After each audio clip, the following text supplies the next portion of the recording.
World War II. Europeans say World War II was good for the American economy. But Asians would say they were placed in camps in California. Same event, but these two groups see it differently. If it's multicultural, no group is in the center. But when you run the world, then you can do whatever you want. Columbus can discover America. Lincoln can be the one that freed the slaves. You can even make, if you want to, America larger than Africa. Africa is 2.5 times the size of the United States. But when you run the world, you can make America larger than Africa. You can even move Africa over here and put America in the middle. I challenge you, in your school system, do you have maps showing Africa larger than America? Do you have maps that show Africa in the center of the world? That's exactly where it is. A multicultural education. But beyond content, let's also look at learning styles. The work is from Piaget, from Asa Hilliard, from Janice Hale Benson, titled Black Children, Their Roots, Their Culture, Their Learning Style. Remember when you were in school, it's called a split brain theory. The rumor is they're walking around with half a brain, the split brain theory. Remember, when you were in school, the rule was that instructors teach their subjects, but teachers understand how children learn. There are two sides to the brain. There's the right side of the brain, which is holistic. It sees everything. Very good in areas like music and in sports. That's the right side of the brain.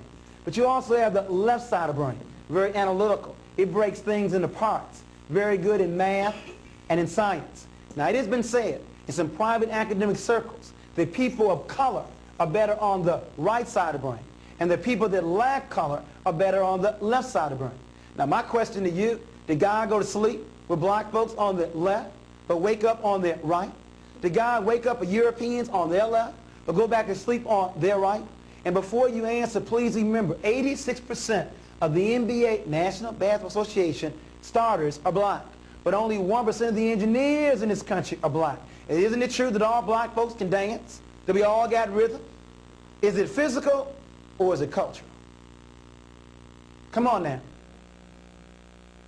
Can't hear you. Cultural. Now, I agree with you, Terry, but our children don't.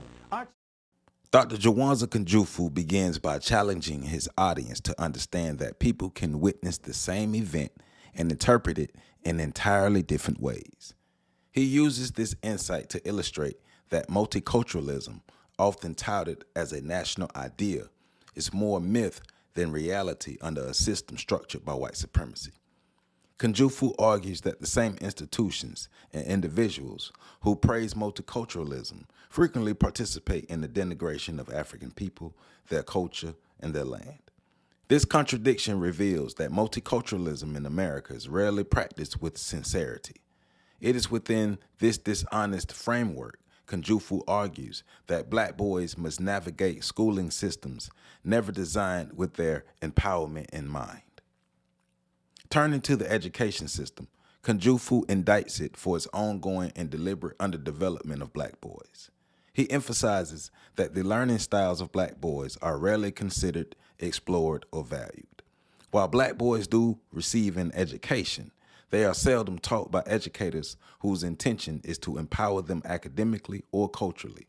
Instead, society places enormous emphasis on preparing black boys for athletics, training them to run, jump, and catch, while placing far less emphasis on preparing them to think, question, innovate, and lead. This societal funneling into sports, he argues, is no coincidence. It reflects a system that values black physicality, but devalues black intellect.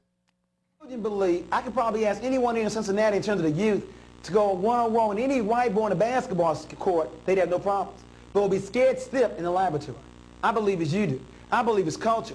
But our children believe they have a better chance of doing well on the right side of the brain. You see, my concern is that you do most will be that you do best. But more importantly, that you are allowed to do. We've always been encouraged to sing and dance and play basketball, but not to become involved in math and science. But remember, there are 5 ways to communicate an idea in a classroom. And those 5 are written, which is left brain, oral stories, right brain, pictures, right brain, fine arts, right brain, and artifacts, right brain. There are 5 ways to communicate an idea in a classroom. Most schools use an exclusive left brain methodology and a left brain test with large numbers of right brain thinking children. a tremendous tragedy. There are two ways to learn, left and right side of the brain. Now here's the way the exercises go. If you want a left brain lesson plan, it goes like this. Read the definition. Write the definition. Purely left brain. Read it and write it.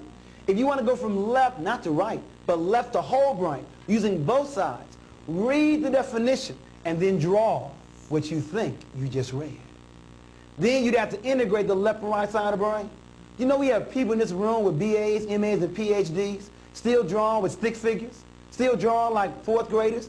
It's not your fault. When you were in school, they belittled the right side of the brain. Let me give you a homework assignment. I want you to develop a right brain lesson plan and then evaluate it with a right brain instrument. We have got to find ways to meet our children where they are. They have a strength that we have not been using. And I wish we could have a lot more time on this major area of learning styles. But because of our time, we're now down to about 5 or 7 minutes. I want to now move into the best for last. I want to now look at teacher expectations. I want to now talk about you. I'm now quoting from the work of Wilbur Brookover and Ron Edmonds. They wanted to find out what was the major reason for academic achievement. I am proud to report third, not number one, is the student's socio-economic background. Some of us still keep believing, well, how much money is in the home? How many parents are there? It is not number one.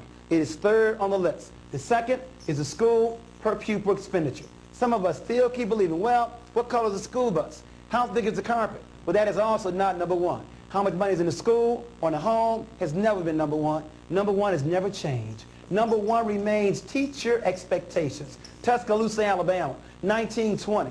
One-room school shack, 40 students. The roof was leaking. Only 2 books, and all 40 students learned.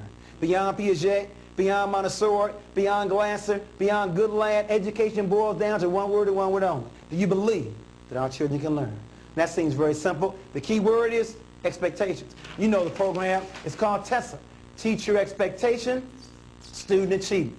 The theory is if you increase this, you increase this. But what we found out was teachers are human. Many teachers lower expectations on 4 factors. Brookover gives those 4 as race, income, gender, and appearance. In other words, many teachers lower their expectations based upon the race of the child, the income of the child, the gender of the child, and how the child looks. One teacher wanted to give me a number I want to share with you now. She also said, Juwanza, I know it's not right, but I also am affected by the parents show up. In other words, I've noticed I respond differently to certain children if I know the parents are involved. I know it's not correct, but that's exactly what I do. 5 major areas that affect expectations. So again, the program is called TESSA. It goes into your classroom with a video camera, with your peers, with an administrator, trying to see if they can monitor expectations. And you know the 3 strands of TESSA. One is response opportunities. Another one is feedback. And the last one is personal regard. What TESSA attempts to do is to see if you can give all 30 children the same number of opportunities. TESSA believes you learn best when you're involved in the process. Now this is very hard to do. If we were talking about a white teacher with 30 white children, or a blind teacher with 30 blind children, to give all 30 children the same number of opportunities to respond. TESSA believes this is necessary in order to grow and develop. Now, many teachers say is, well, Juwanza, the reason why I don't call on Willie is that Willie don't know the answer. Well, see, the problem is, when you stop calling on Willie back in October, if you wanted to call on him now in May, he wouldn't know the answer because he believes you're not going to call on him anyway. And then the other one I hear so much of, well, time is so tight. I can't afford to waste time on Willie. Well, see, the problem is, that may be correct in the short term. But when we talk about somebody's life that we're now destroying, that could be involved in prison later, in the long term, it's better to call on Willie now than have him taking all that money from us in prison later on. We've got to begin to look at having all the children involved. And then the next area, feedback. 2 students, Willie, the low achiever, and the high achiever. You call on Willie first, he gets the answer wrong. You probably stay with Willie 1 second, then you go on to Ann. She also got the answer wrong, but she's your higher achiever. So you stay with Ann a little long. Come on, Ann, you know it. And they begin to give clue and clue. 5 minutes later, Ann finally comes with the answer. In other words, it becomes a self-fulfilling prophecy. That Ann feels better about herself because we've given her more feedback, more reinforcement. And then, of course, the last one, the one I'm concerned about the most, and that's personal regard. That's attitude. Tessa believes you should touch the children. Let them know that you care. Let them know that you love them. So what happens? We send teachers to Tessa training, and they come back saying, I touched you. I love you. I like you. But the problem is the children know it's still not there. It's not real. This cannot be taught. You either love them or you don't. In Cincinnati or wherever we are in the country, please don't put all the schools in the same category. Ron Evans, before he died, developed the Effective Schools Project. What makes effective schools?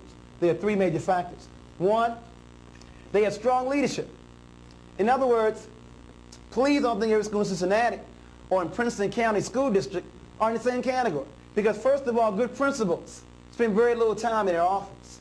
You see, the good ones are instructional leaders. They're involved in the classroom. They're involved in the corridors. In other words, they realize they should be involved in the educational process. They get there early and stay late.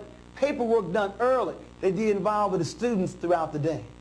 Good principals also have workshops for their teachers, especially in the third and fourth quarter, where you begin to have teacher burnout. You don't need me now in August and September. Oh, but in January and March and April, where you have teacher burnout, there's some serious problems there. I know you're not going to like this. I also believe the principals should take their teachers out to lunch. Have Teacher of the Month awards. In other words, a good principal is a good coach. They have to find ways to keep their staff motivated.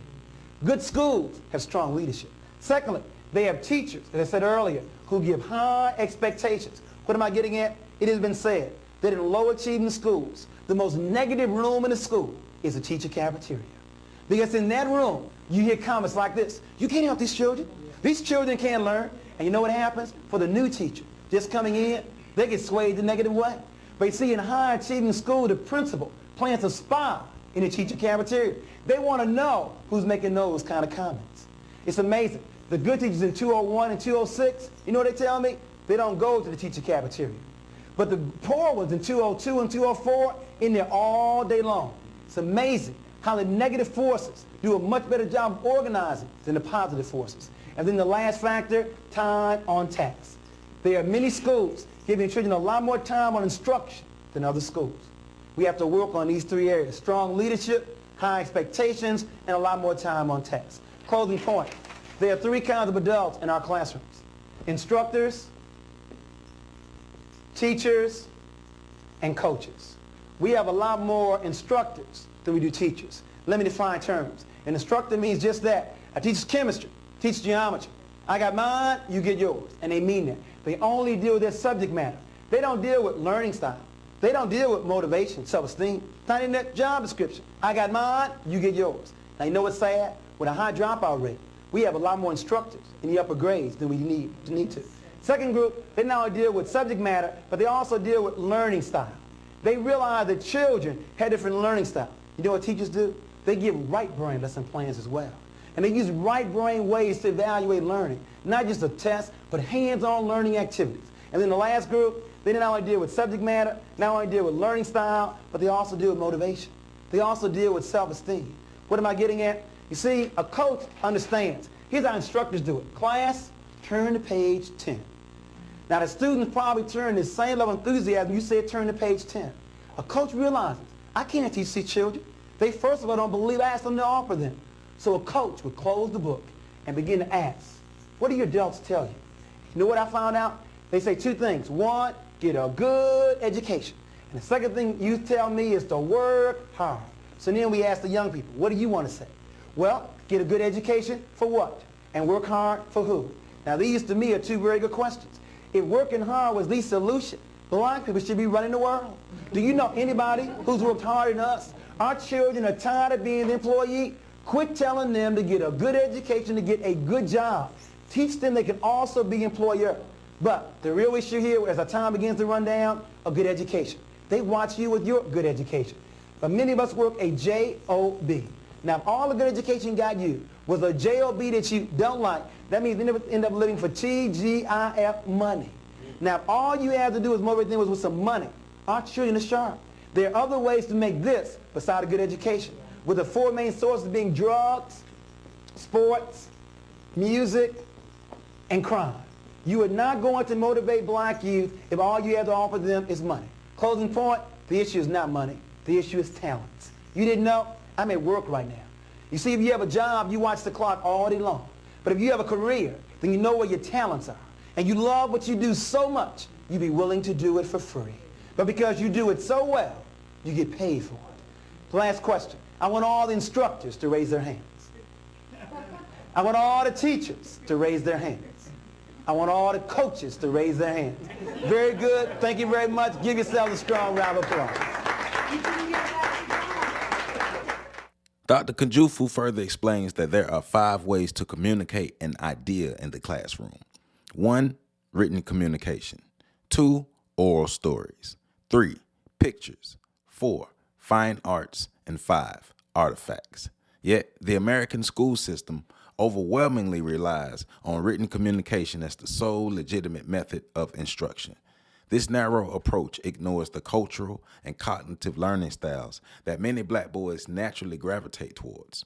By refusing to integrate multiple modes of teaching, especially oral traditions, visual supports, and hands-on learning, schools create a fundamentally biased environment where black boys appear to underperform not because they lack intelligence, but because the system refuses to teach them in ways that they best learn. A central point Kunjufu returns to is the critical role of the teacher expectations.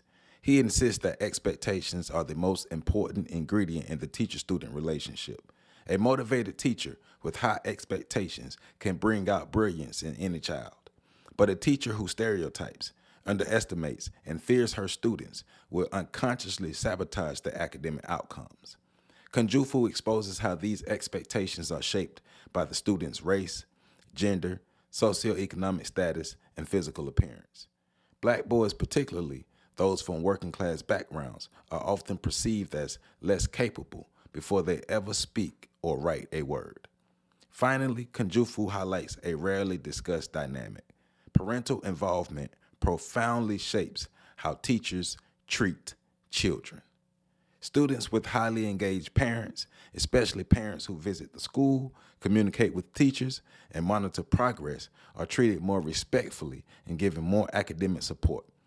Conversely, students whose parents are uninvolved are judged harshly and given fewer opportunities. Kunjufu argues that this dynamic is part of the broader conspiracy. When black parents are distanced from the school system, intentionally or unintentionally, the school gains more power to miseducate black boys. Real progress, he insists, requires conscious engagement from both educators and families, and a collective commitment to nurture black boys' intellectual potential rather than limit it.